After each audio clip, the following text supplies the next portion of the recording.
Hello everybody and welcome. In this video I'm going to show you how to perform factory reset for your Oladance OWS Pro using application. You have to start by open the application.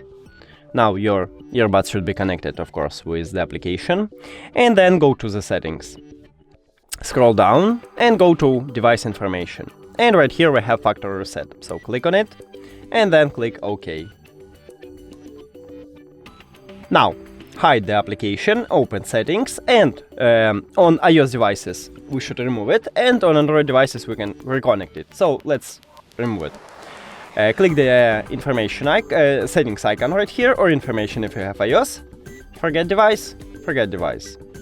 Now click pair new device on your Android, and it enters to pairing mode automatically, so just click on it at the device list, and then click pair. We did it! Thank you for watching this video. If you found it helpful, please consider subscribing to the channel and leave the like on the video. It's really important to us. See you later!